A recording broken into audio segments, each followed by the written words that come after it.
All right, all right. Shalom, family.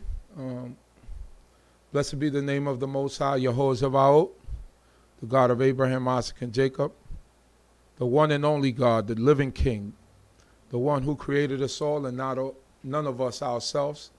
We give thanks unto this great King, this mighty King, for our lives, food, clothing, and shelter, knowledge, wisdom, and understanding. Today, or this evening, once again, we're joined by Nasik, Zurishaddai, Ben Yehudah, who will be highlighting some points on the Sidroth of Matot, Masei. So, everybody, please welcome once again Nasik. How are you today? I'm thankful. Torah YAH. I'm very thankful to be here, and it's a pleasure being able to address the people. Hallelujah. So, at this time, I guess you could get right into it, Nasik. Okay. First of all, I'd like to give praise to the Supreme Telling Universe, God, my forefathers, Abraham, Ishak, Yaakov. Due respects to the dignitaries that's opened up this platform for me, Chief Prince Ariel and Chief Uzals are moderating this, and the brothers in D.C.B allow me to tap onto their platform as well. Thankful for that, and reach in the time of my forefathers, Shalom Aleichem, and then early Shabbat Shalom. Shalom Lakah. And I'd like to say, Adonai Septadi Takopi Agit, Theaka, Allah opened down my lips, and I should declare that praise. I listened to different speakers and teachers going over the Sidroth from last week, which was Matot and Masei, and everybody I listened to did a paramount job. So it's just that most times I know sometimes if Sidroths be so long, a lot of things that people could bring out.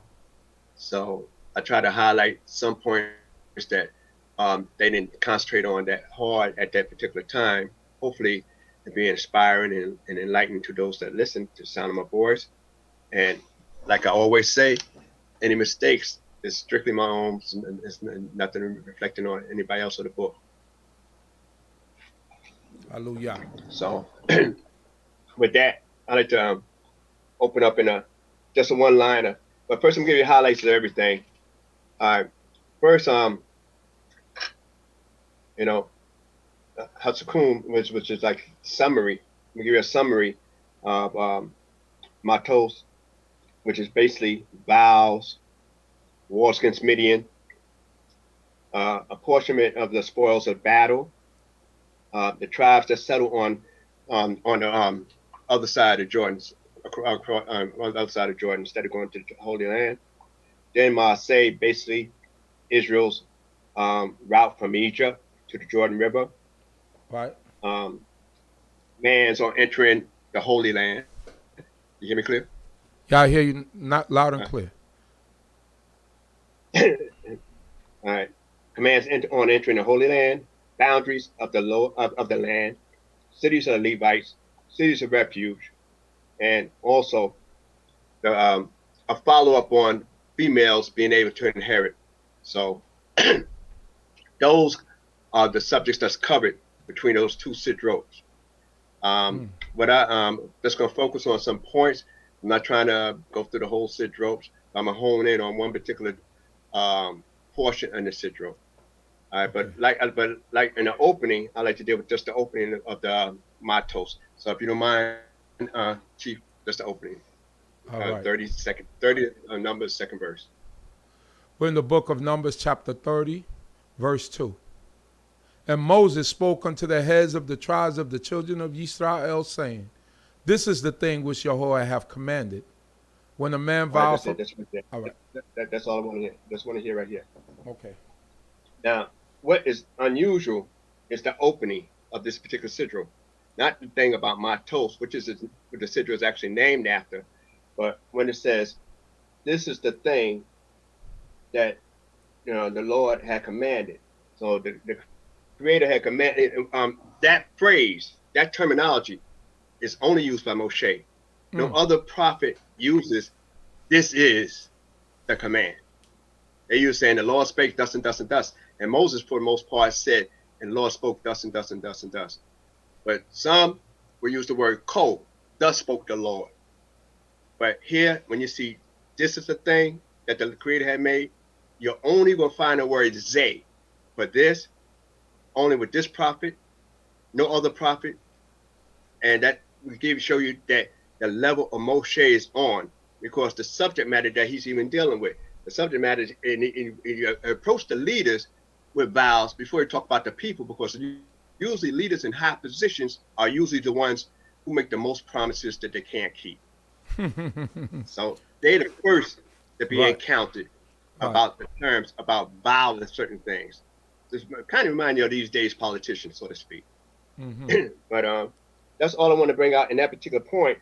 But I'd like to also bring out also about the thing about when a vows being annulled, it's only certain areas where a vow could be annulled. Now, rabbinically, they have a thing called Kol Nidre, you know, which is all vows.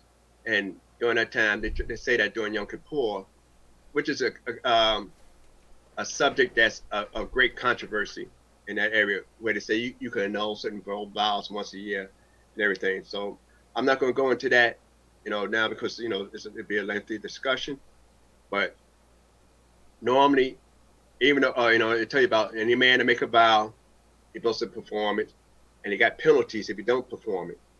And a woman that makes a vow, as the brothers have spoke on, if she got, if she living with her father, or, you know, with her husband, he got to approve of that vow on the day you hear it.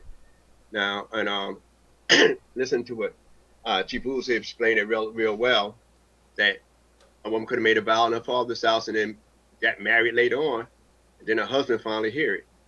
You know, this what something's going wrong. What you doing? And for Shalom Bayit, for peaceful home, she said, I made this vow. He didn't know anything about it. He can annul it, and there won't be no penalty, because that's the first time he heard it. But if he held this peace and annulled it later, it could be problematic. So now it brings a touchy subject. I'm not going to speak on it long. Let's bring out one little point that was shared with me a great teacher, Rabbi Baruch, and in his writing is that if a woman became a rabbi, you know, since there's nothing in the Torah and the Tanakh that prohibits a woman from being a rabbi directly, and none of the halakhic laws actually defines and says directly that a woman can't be. One of the areas is that she became a rabbi, and she made, you make certain vows of what kind of job you're going to do, what you're going to pursue, and in life, and your obligations as a rabbi. A husband might find that problematic. It might annul certain things. So in certain professions, he might not knew that she swore oath to. Now, usually, when you got what you call, a promise, a swear, and you got a neder, which is an oath, something that binds you to it. Usually, when a person uses something to bind himself to a particular action with a consequence, a physical consequence, then it makes you think what kind of person that is. It's almost like a Nazarite. When a Nazarite makes a vow, you say, okay, is he a good person trying to get extra stringent, or he a person that need a sword hanging over his head in order for him to do right? And he bring himself into a condition like that. So that's why there's always a big discussion about it, because the Nazarite takes on vows and extensions that even the Kohen doesn't have. Right. And not only that, he has criteria that could cause him to be unclean greater than that of a Kohen. So, and his period is only for a time. So when a guy, male or female, takes the vow of a Nazarite, and they said their head is consecrated to the Creator, it's very little they do to become one, but it costs them greatly to come out of it. So there's no sin if you don't commit, make a vow. And that's why usually this, and it also, when it talks about the vow extensively, it tends to speak on it in the 40th year. And you say, well, why is bringing it up at this time? You seem like we should have learned that vows are important from the time when we said that the Exodus, at my time Torah, at the time of the giving of the law, that we was, we said in Exodus, the 24th chapter, 7th verse, said, we will hear and then do. And normally, you don't go into a contract like that. But that's the only place in the scriptures where it said that we will hear and do. Normally, no, I would do in here. Sorry, excuse me. I would do in here. I had it in verse. That's a mistake on it. That we would do in here. Normally you would hear and do, but it said, right. I will do in here. In Exodus 24th chapter, the 7th verse. Make that correction myself right now. Okay. If I get a few calls later. So, and that's the only place where it's done like that. Right. And that means we jump into a commitment. So how you gonna serve the Creator? I'm doing whatever He's gonna say. Not knowing what He's gonna say. Right. And that was that commitment that we had as a people. And when you find Exodus 24th chapter, 7th verse. All right, I'm gonna skip on down and focus on another point that happened in here. The war against the Midianites that talks about in Matot. One of the things about the wars against the Midianites is that why we didn't fight Moab. Moab hired Balaam against us. Right. Moab also was trying to entrap us. Right. Balaam gave counsel not only to Moab, but to the Midianites. We know that both the Midianites and the Moab wound up going to Balak the first time, but after Balak said hang out tonight, the Midianites left, and you only had Moab, the people of Moab, the elders of Moab there. So hence the question, why we need to be avenged of Midian as opposed of Moab. And yet Midian, the Midianites' descendants, is actually a closer relative to us than that of Moab. And, it's a lot of controversy on that. I just would throw one thing out, is that Balak had a genuine fear and concern, as well as a hatred. Midian himself had no fear involved. It's just a hatred to go along to curse the children of Israel, who was a relative to them. So those there's some areas that we could examine later on. Another portion I'd like to go into is about the when it talks about the battle, and it's still in the book of in the Sidroth portion of Matot, right, against the Midianites. We noticed that 12,000 men. The Creator had 12,000 men, and Pinchas as as the priest to go before them in the battle. Now, we know if we count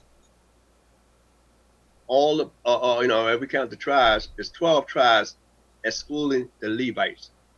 Right. But yet, when it comes to an area of defending and avenging the Creator, it seems like the Levites would be involved, especially when Pinchas is there. Right. So there's a lot of questions come up and say, well, if it's say 12,000, shouldn't have been 13,000. The half tribe from Ephraim and the half tribe of Manasseh, along with the Midianites. So right. How's we come with that count?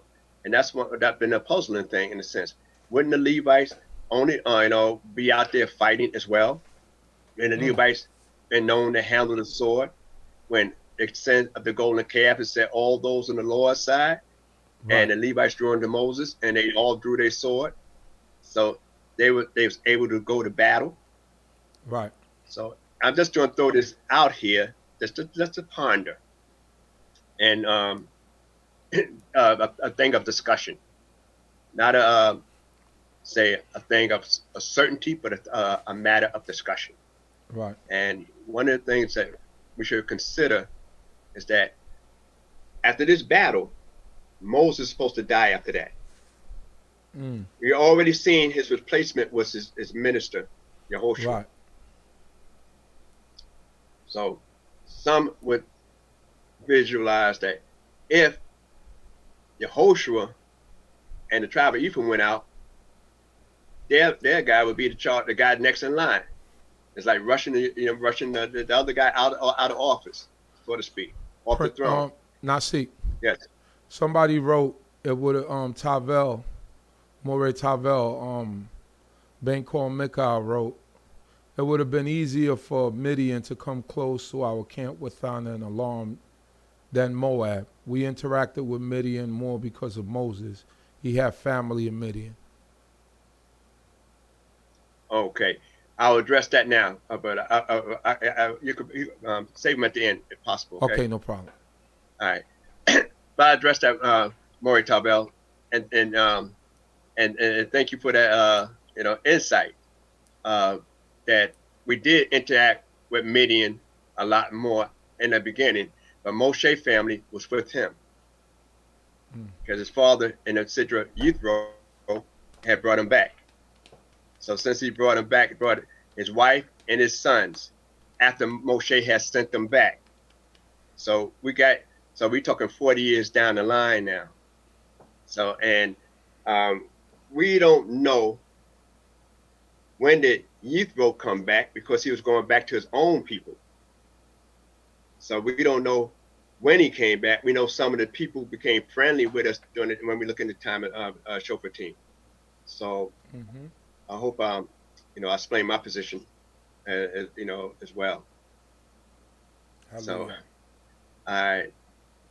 So and not that Moshe, they are related to us a lot closer, as stated earlier, than the Moabites, because they are the sons of Abraham through the Keturah.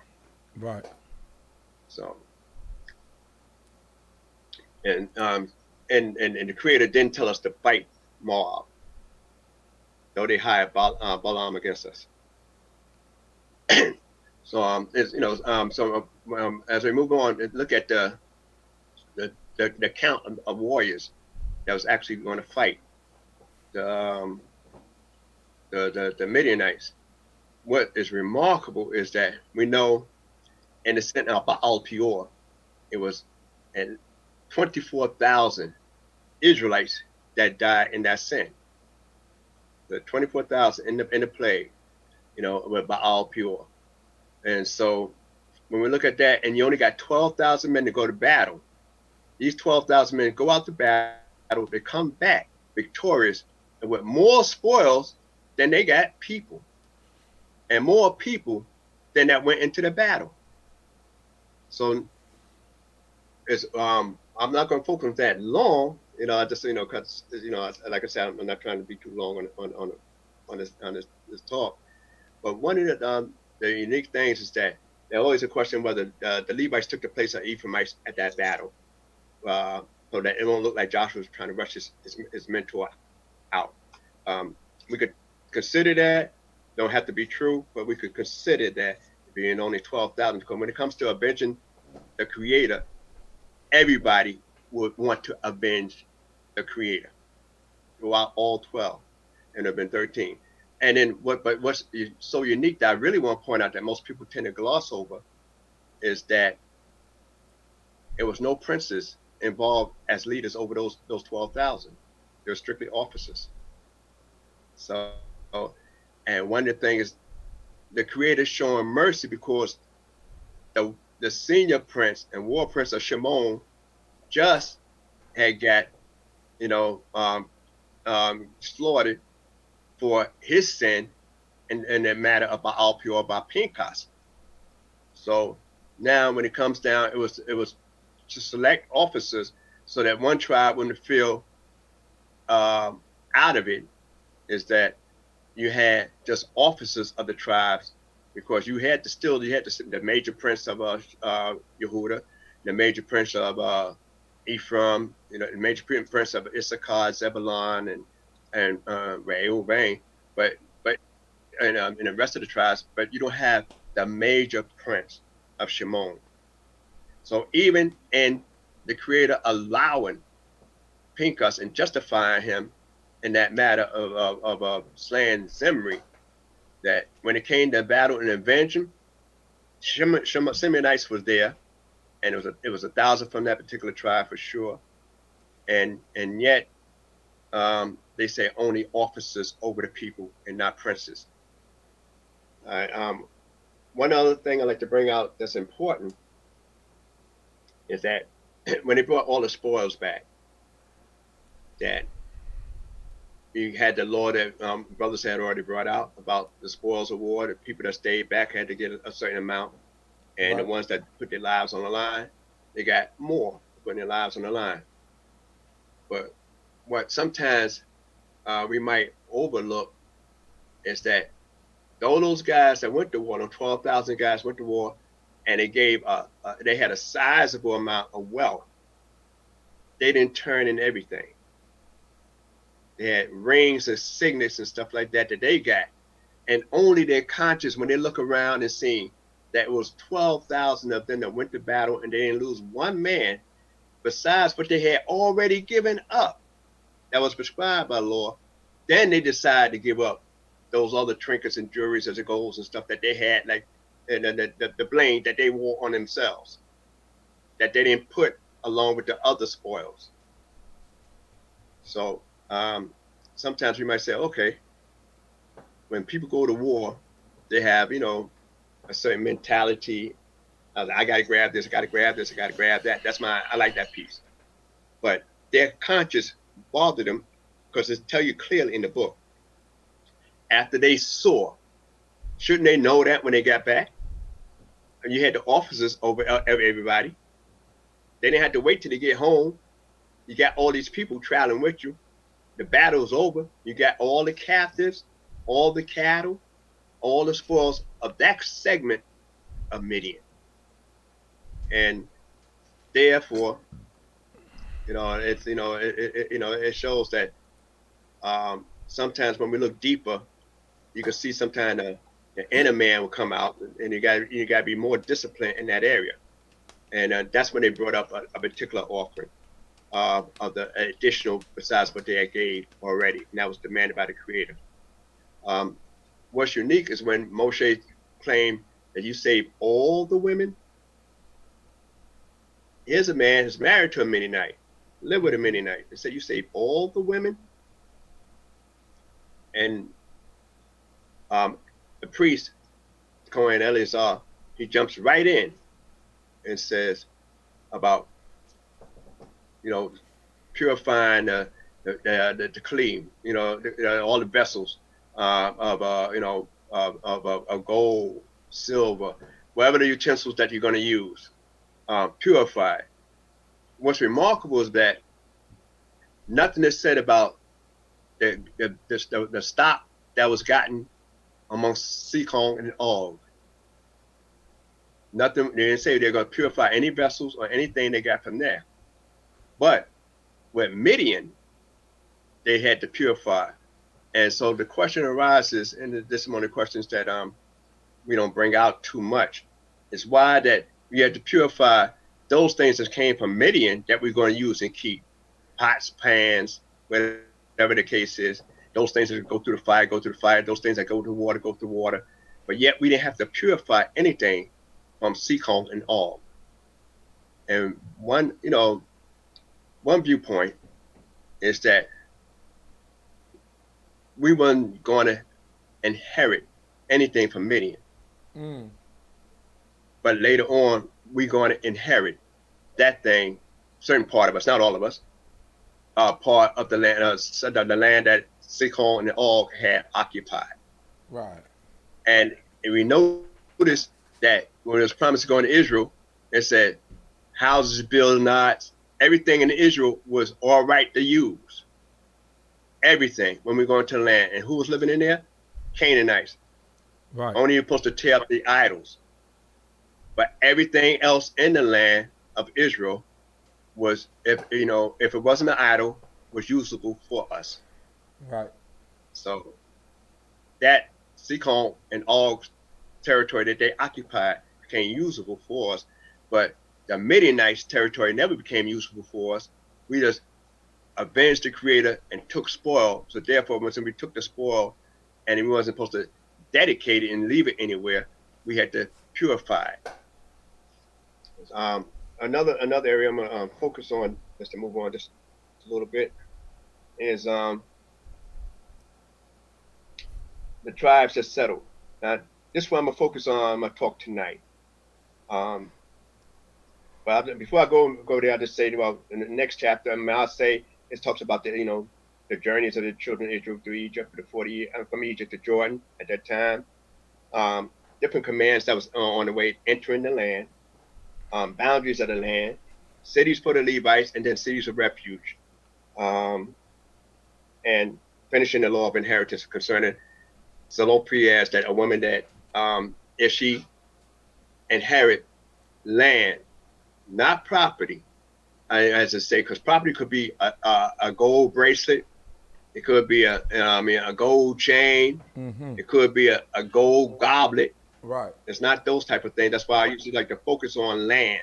When it comes to the matter of land, the woman, if she inherited from her father because he had no other sons, she had to marry within her tribe concerning the land. If she was given just jewelry, trinkets, maybe certain cattle, then that's hers.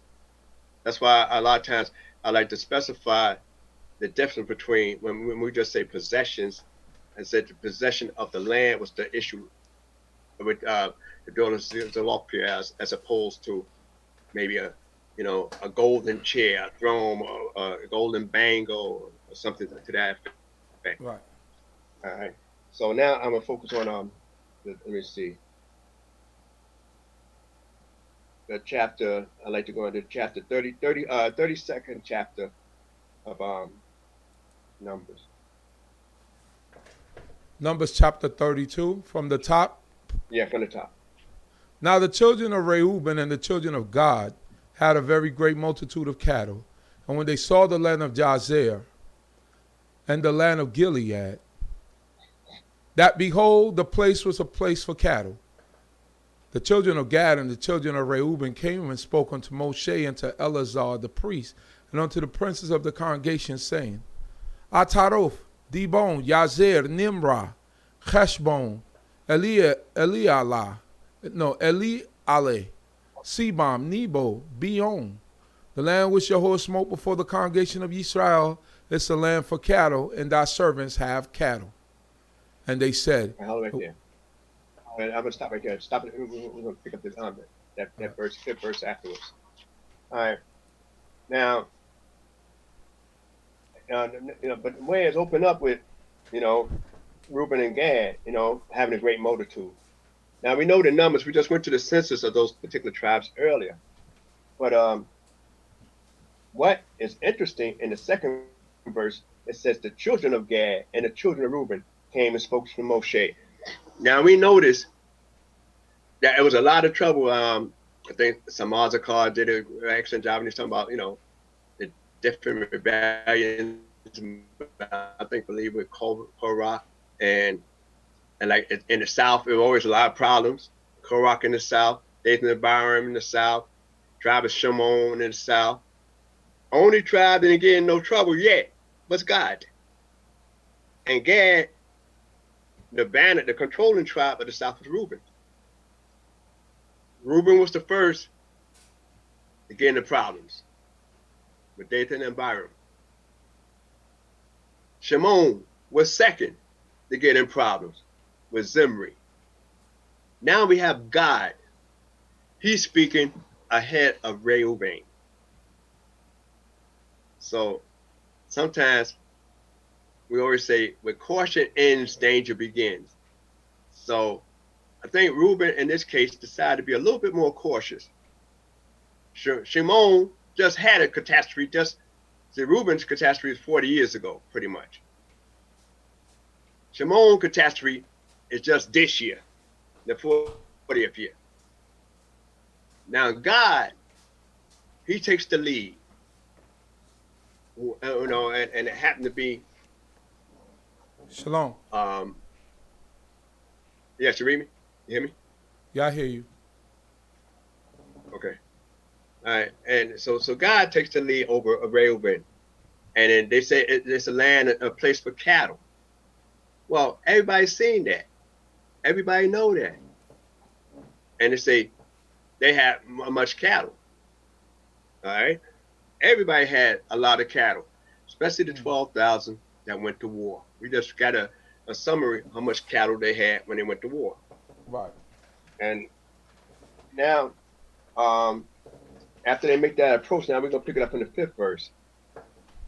We're in the Numbers chapter 32, verse 5.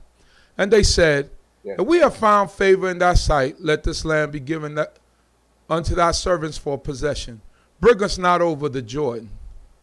And Moses said unto the children of God and to the children of Reuben, shall your brethren go to the war, and shall ye sit here? And wherefore will ye... Right there. We're going to stop there because there's a lot of different points. This area here is going to bring a lot of different scenarios and controversies when we start to discuss it from different perspectives, from different tangents. One, they came up there and they approached Moses for it. And one of the things when they approached Moses, they said, if we found favor in thy sight, let the land be given to thy servants for possession. Bring us not over the Jordan. Now, why? And it's gonna bring a lot of questions here. But matter of fact, I'm gonna let you finish out the part. I'll go a little deeper in that area there. Then we'll talk about it extensively. That'll be my Jodrash for the night. Verse 7. It reads, and wherefore will ye turn away the heart of the children of Yisrael from going over into the land which Yehudah have given them? Mm-hmm. Thus did your fathers when I sent them to Kadesh Barnea to see the land. For when they went up... I got to bring up just in case I forget. All right. What fathers today he sent from Kadesh Barnea? Those 12 scouts. Mm-hmm. That's what he's talking about, that incident there. So I don't want to lose focus on it, and I might forget it, being there's a lot of stuff here. Mm-hmm. And there's a lot of places you could discuss on this particular subject. But he said, they don't want to go. Imagine the whole trip was based on going to Mount Sinai, meeting the Creator, and going back to the land of their fathers. But at first, the trip was to go to Mount Sinai. That was accomplished. Took 3 months, pretty much, give or take a month, a bit. Well, within the 3rd month, rather, so less than 3 months. But within the 3rd month, they reached that particular point at Mount Sinai. And that's when the Creator, they had that great revelation right there and spoke to them. Now, the next part of the journey was to go to, Eretz Yisrael. And that is 40 years later in the makings now because of those scouts. And he associate them with those 12 guys when they don't want to go over. When the scouts on one side say, we can't go over. It's impossible for us to win. Them people is over there large. I mean, we brought back produce. You see how large these grapes are? No midgets eat those kind of grapes. So the people is big. It's a land that eat up and swallow up its inhabitants. Its inhabitants. So what? Instead of saying, well, the Creator is sometimes causing the ground to open up and drop them down, just like eighth in the environment, or whatever the case is. They said, and they're also saying the land ate up its inhabitants. In other words, it would be too hard to even work. Too much stress. When we out here in this wilderness, we got bread every day, we got water, we got heat, and we got shade. So, and the Creator provide for all our needs. So we go into the land, we have conditions. We got to talk about rain. We got to talk about how we got to act. We're talking about the land going to spit us out. Right. So, why go there when the land eats up its inhabitants anyway? Why go there when the inhabitants are big and strong and we was like grasshoppers? Why go there when we got everything right where we need right here? Right. So he reflecting back to those particular things that they don't want to go into a land that the Creator had given to their fathers. All right. And then we go just a little bit further. Verse 10. No, verse 9. For when they went up unto the valley of Eshcol and saw the land, they turned away the heart of the children of Yisrael, that they should not go into the land which Jehovah had given them. And Jehovah's anger was kindled in that day, and he swore, saying, surely none of the men that came up out of Egypt from 20 years old and upward shall see the land which I swore unto Abraham, unto Yitzchak, and unto Yaakov, because they have not wholly followed me. Said Caleb the son of Yehudah the Kenizzite, and Yehoshua the son of Nun, because they have wholly followed Jehovah. Keep going. And Jehovah's anger was kindled against Yisrael, and he made them wander to and fro in the wilderness 40 years, until all the generation that had done evil in the sight of Jehovah was consumed. We're running history now. And behold, before that, all right, before we go any further, why Moshe compared them to the scouts? They said, God and Reuben said, if we found favor in your sight, don't bring us over there. We want to stay here. We ain't telling no one else to go. Those guys told people they can't go. They shouldn't go. They brought the mission, the information back, not straight to Moshe, those 12 guys, but they brought the information to the congregation in lieu of directly to Moshe. So they incited the people not to go. God and Reuben did not incite the people not to go. They stated what they saw for themselves. Now, before I go on, because like I said, I like to bring other tangents out. And we know how the story play out, but I like to bring other tangents as we're going through, because I said that this is what I'm going to focus on this particular week, is that our father, Abraham, was a shepherd. Right.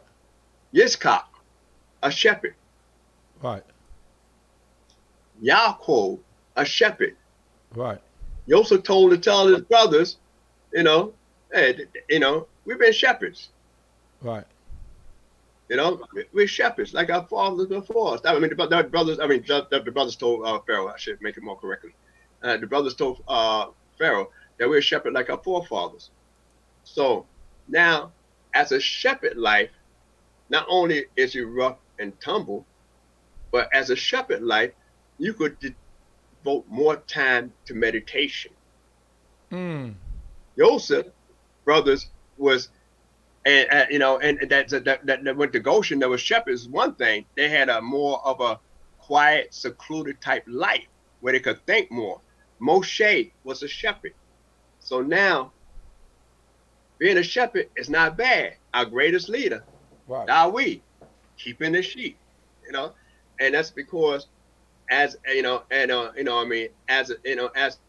shepherd, and most of us know that the Lord's prayer, the Lord is our shepherd and shall not want. We describe that to the Creator. So what does a shepherd does? He has more time to contemplate. But if you're in, say, politics, industrial, the hustle and bustle of city life, then you don't have that much time. Most brothers don't realize, though we read the Sidroth every week like we're doing right now. Every week we go through certain portions of the book that, and then within a year, we've been finished the first 5 books. But what they don't realize is that this is not commanded the Torah to do it like that. Right. This is something from a rabbinic thing. What's commanded by Torah is you study the law once every 7 years. I mean, with every 7 years, the sabbatical year. Right. That is the time for study. Right. But with the Babylonian captivity and an institution for people to try to keep things on board, hence we do this every week. So some people, like in a Babylonian way, it would take 3 years to finish the first 5 books, and the Jerusalem way, people that went back to Jerusalem with Ezra and them, would take 1 year to finish the 5 books. So, but that just I figured I'd just bring that out. So, and the people in Babylon had less stress than the people in Jerusalem. Right. So now here's the shepherd life. All right, Joseph always around Pharaoh. He's dealing with Egypt. He's dealing with world politics. He's dealing with foreign relations, commerce, and change. But as those people that lived in Goshen, you're not involved in that. You handle your cattle, let them feed. You ain't got to feed them really. You let them graze. Right. You might take care of a few here and there. Right. And you got more time to meditate. Right. As we've noticed when Rivka was coming back from Syria, that she seen Isaac, in the field at evening time, say meditating, conversation and like a prayer, Right. So let's go. So since these guys here are not trying to turn the hearts of I just brought one perspective out. There's a couple more I want to bring out in reference to that. So since they're not trying to change the hearts of the people from going over there, they claim that. But Moshe letting them know, you didn't win this by yourself. Everybody fought against Sihon and Og. Right. Everybody helped win that battle. Everybody has cattle. Right. Why all of a sudden you gonna make the claim?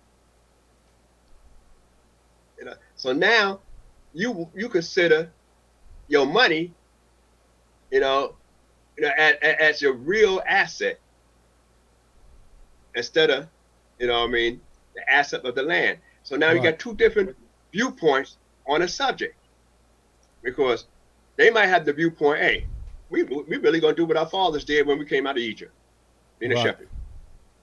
We got cattle. We don't even go over there. You can have that part. They can have that part. And yet, far as an inheritance. All right, and now we're gonna go a little further, Chief, just a little further on that. But this is the only chapter I'm gonna deal with today. Okay. 13, and Yahweh's anger was kindled against Israel, and he made them wander to and from the wilderness for 40 years, until all the generation that had done evil in the sight of Yahweh was consumed. Verse 14. And behold, ye are risen so in other up. Words, we got 2 witnesses to that as well, Right. that was with the guys. Right? That's why I singled them out. That's why they were talking about those scouts, man. Right. And behold, ye are risen up in your father's stead, a brood of sinful men, to augment yet the fierce anger of Yahweh towards Israel. For if you turn away from after him, he will yet again leave them in the wilderness, and so you will destroy all this people. And they came near unto him. All right, now, all right, first of all, and behold, you have risen up in your father's stead, a brood of sinful men, the argument yet the fierce anger of the Lord towards Israel. Now, they didn't say anything against Israel. They ain't try to turn anybody from the Creator. But Moses, as using the spies' action and related to their request. So that brings another dynamics to it. All right, because I want you to constantly remember. He said, "If we found favor in your sight." Not that we're gonna stop here. But go ahead. Go ahead. You want me to continue? Yes. Verse 16. And they came near unto him and said, We will build sheepfolds here for our cattle and cities for our little ones. But we ourselves will be ready armed to go before the children of Yisrael until we have brought them unto their place. And our little ones shall dwell in the fortified cities because of the inhabitants of the land. We will not return unto our houses until the children of Israel have inherited every man his inheritance. For we will not inherit with them on the other side of the Jordan and forward, because our inheritance is fallen to us on this side of the Jordan, eastward.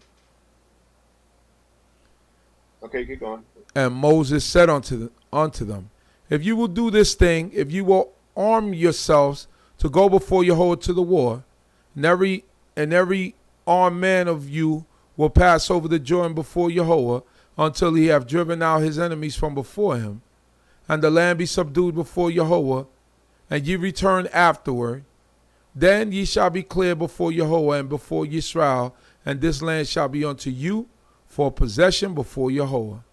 But if ye will not do so, behold, ye have sinned against Yehudah, and know ye your sin which will find you.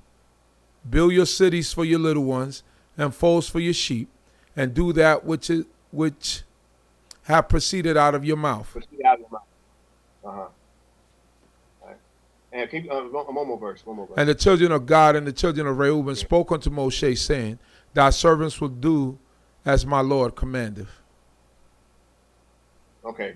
All right. Now I'm gonna stop there on there, but I'm gonna do some talking, but I'm gonna stop there for the rest. You don't have to read anymore. Yeah. All right.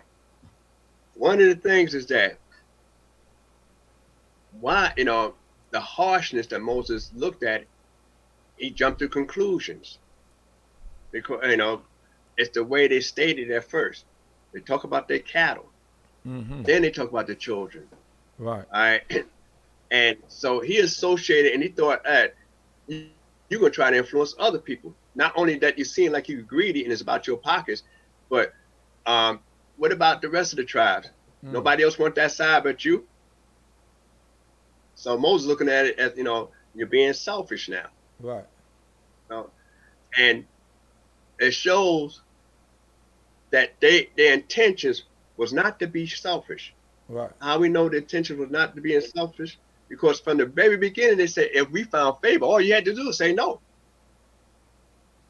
That's all Moses had to do. Say no. Right. That's it. They didn't say we demand. We seen that this is for us. That's why we approached you and came to you directly and said, if you found favor in it, if you think it's all right. Right.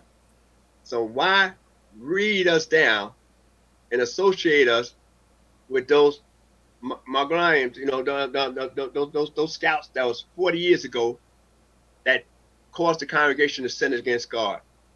We didn't even say if it's sin against God. You're the one supposed to be dealing with the Creator. So therefore, we got to find out if it's all right with you.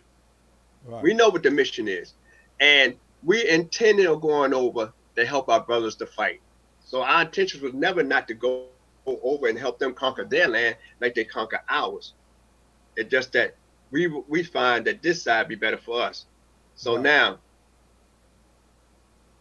we notice that through history, as we look, and Moshe changed it and said, look at, you can build something for your kids, and you can build something for your, your cattle, and if you keep your word, and this is about a vow, and he also transmitted that down with Joshua and with and plus the Kohen Eleazar already knew what they stated. So one of the dynamics in this is that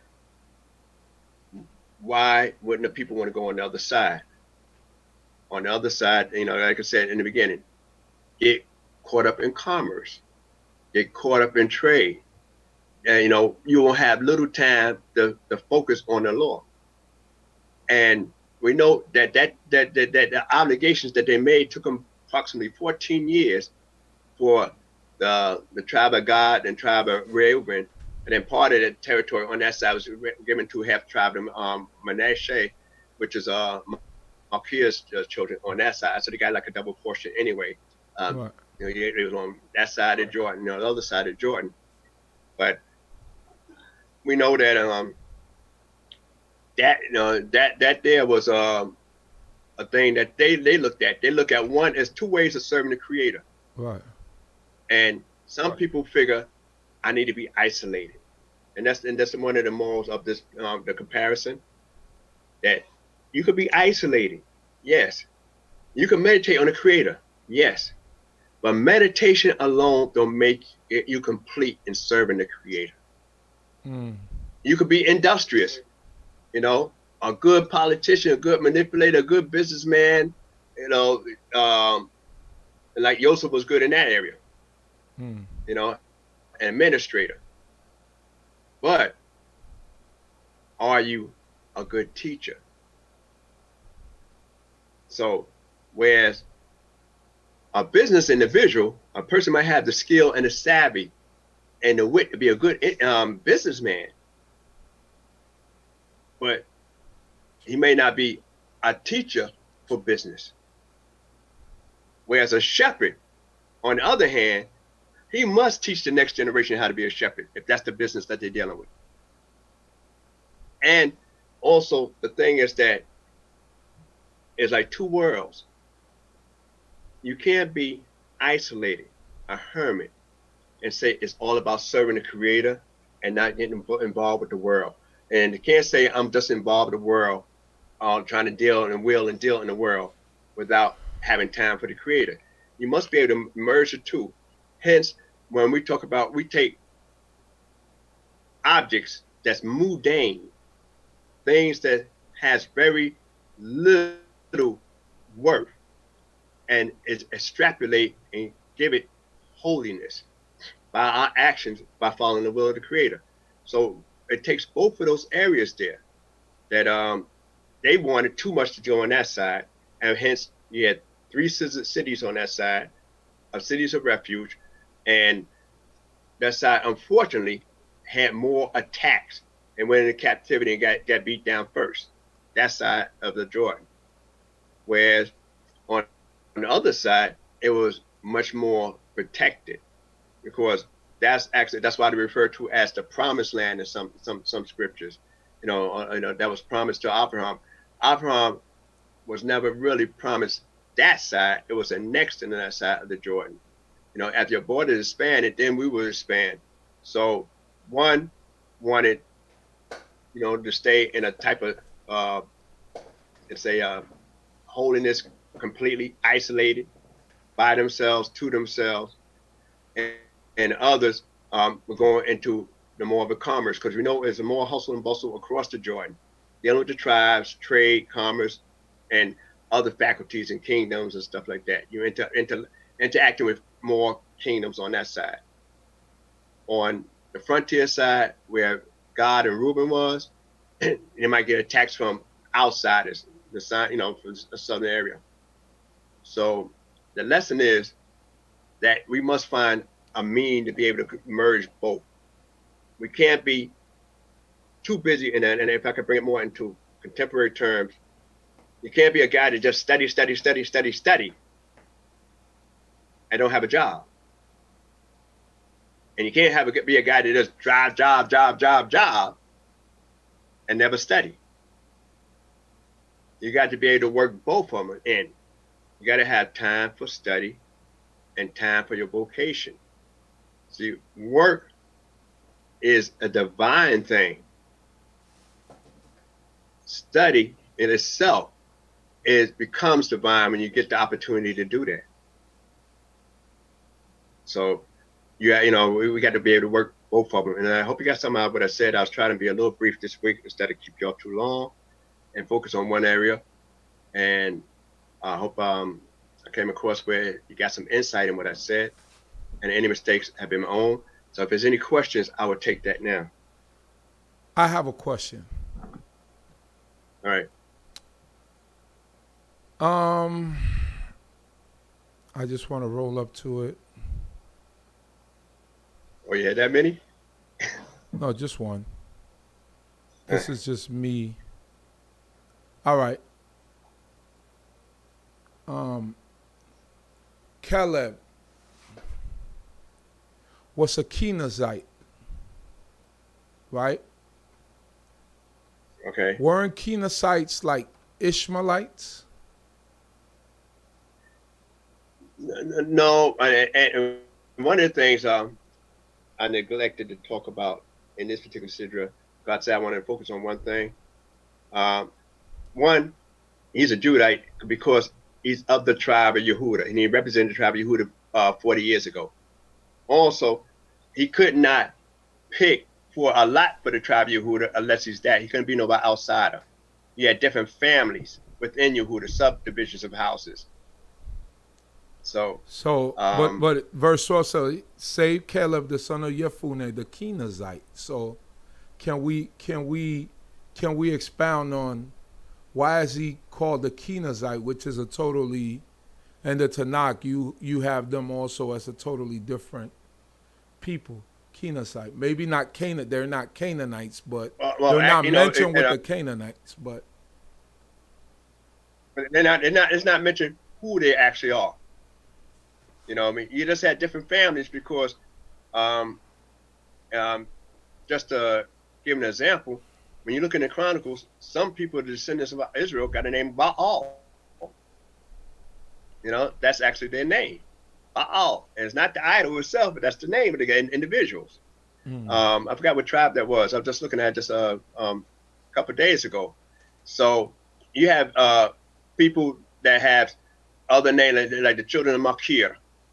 You know, they are the Manasseh, but then later on you read about Machir and people of Machir. So okay. and so you're gonna have sometimes they adopt the names of the territories, they adopt the name of places that they conquered. Right. So and that's pretty much common. You know, you might say there's nothing wrong with the meaning of the name, just like the Jebusites ran Jerusalem. Right. Jebus. All right, but we call it Yerushalayim, the city of peace. And Melchizedek time they call it Salem. So we have those different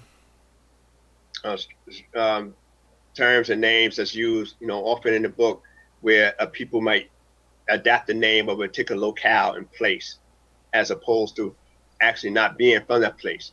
It's like the people of Mount Seir. You know, Edom, that's his abode, but it was people there before he got there. And so when they talk about the Horites, or even a better example was the Philistines. That Abraham was cool with, but then that's not the same Philistines that we had the problem with later. All right. Someone wants you. Can you expound on the understanding of the Jubilee study year? Oh, the Jubilee study year? Yeah. All right. No, I didn't say Jubilee study year, but I said the sabbatical year, which is every 7 years. Okay. Now, the Jubilee year, and it's an interesting subject too, by the way. In the land of Israel today, since the destruction of the temple, they only observe sabbatical year. They haven't observed a Jubilee, except when you mention in the book of, I think, in Ezekiel, something like that, since the last Jubilee, because you have to be sovereign, and you had to be sovereign and control of the land. So all they did after the return from Babylon, even to this particular date in Israel, is observed a sabbatical year, which some people debate and say that's still not even a Shemitah year in itself. But in Israel itself, anybody that say follow this way of life, they don't harvest their food, they feel in this particular year. Whatever they got, they just let it drop in the 7th year. But they don't deal with a Jubilee, a Yovel, because a Yovel, you must be sovereign, and it must also be, instituted by the Creator. You got to have the temple function and everything like that.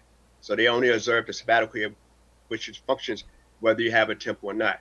Hence, now you're talking about a count that's unique, because some debate that we're not even observing the sabbatical year, even when they try to observe it in Israel, simply because if you say 7 years, then you start over with 1, not 8. You start over with 1. So in the 8th year, starting with 1. If you had a Yovel, you got 49 years, which is a sabbatical year, and then you got the Yovel, which is the 50th year, and then after that 50th year, then you start 1 again. So it's a unique difference in the Yovel as opposed to that, and then we don't have the servants like they say, let all servants go, and you got to be sovereign. So they don't do that. And that's what I was explaining about. But in the sabbatical year in the book, you're supposed to have a study every year in the book of the law. And the reason the book of the law is because most people, especially in ancient times, it wasn't a whole lot of people printing and writing up a lot of stuff. The books, we from our tradition, we find out that's given and written in the Tanakh that Moshe, as we finished the book of Deuteronomy, gave the priest a copy of the book, and he also gave all the heads of the tribe a copy of the law. So that means that everybody didn't get a copy, and most people wasn't buying a copy. So a lot of times you got stuff word of mouth, as when they talk about when they talk about the Kriyat Shema, pretty much speaking of when you lie down, when you rise up, when you walk up by the way.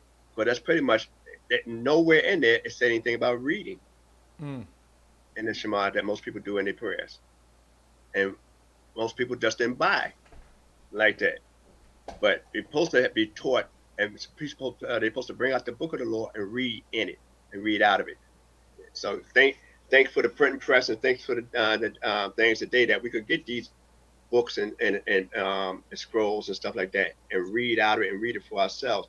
But most people never really got a chance to read a scroll, but if they read one in their life, they had to be very affluent, and they had to make sure they had the right copy. Even as late as when the canonization of scriptures was being done, that people had to check which source that you got, or how your text is read. I hope I made myself clear. Absolutely. Torah, I don't see any more questions here, Nasik. I thank you once again for your continued diligence and for being a pillar for so many years and teaching this law and for reaching God's people. So I appreciate it. Shalom, shalom. May the Most High God bless you, and you have a good Shabbat evening. And thanks, Maury Tarbell, for tuning in as well. Hallelujah. Any further questions? He should have my number. All right. Shalom, shalom. All right. Shalom.